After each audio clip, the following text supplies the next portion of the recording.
I'm here with my great friend, Michael Bungay-Stenier. Michael, a fantastic coach, a great guy, great author. The Coaching Habit, #1 best-selling coaching book maybe ever written. Fantastic book, I love it. And you talk about questions. I do. In that book. And you know, one of the things you talk about is the focus question. Yeah. I think that's so important because today we are bombarded with stuff. Right. And it's really hard to prioritize and focus. Yeah. What do you mean by the focus question? So here's the starting premise. In most organizations, people are working really hard, coming up with really good ideas, pouring time and effort and resource to solving the wrong problem. Because they get seduced into thinking that the first thing that shows up is the real challenge, and it almost never is. It's just the first challenge. I see. And one of the most effective things you can do as a manager, as a leader, as an individual contributor who's being more coach-like, staying curious a bit longer, is just to slow down the rush to action and advice giving, stay curious a little bit longer, and the focus question is one of the most powerful ways to doing that. So let me break it down for you. The focus question is, what's the real challenge here for you?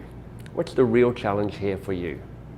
Now, the way that's said, the way that's written, actually really matters, because we'll start with a less good version of it. You could ask somebody, hey, so what's the challenge here? And that's a pretty good question. I mean, that will move the conversation on, get them talking and thinking a little bit, but you're going to get a little bit of almost like an executive summary of whatever the problem is. As soon as you add one word, it becomes a better question. What's the real challenge here? Because now you're saying to them, look, I've been around the block a few times. I know there's more than one thing going on here. What's the real challenge here? And you're going to make them think. And one of my philosophies about coaching, it's a bit paradoxical, is to be lazy. Stop working so hard to fix their problem for them. Make them do the work, because that's where they get the new neural connections, the aha, the confidence and the competence. So when you say, what's the real challenge here? Better question. But add two more words and it becomes a really great question. What's the real challenge here for you? Because when you add for you, the spotlight swings from the problem to the person solving the problem. And not only does the problem get fixed, but the person who's fixing it also learns and grows. So if I said to you, somebody, so what's the challenge here? And they go, well, it's Luke. Luke, he's our guy behind the camera there. Terrible person to work with.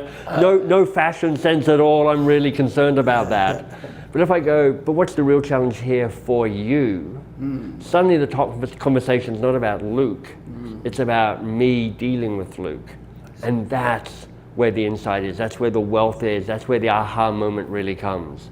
So that's the focus question. What's the real challenge here for you? What's the real challenge here for you? Thank you. Yeah.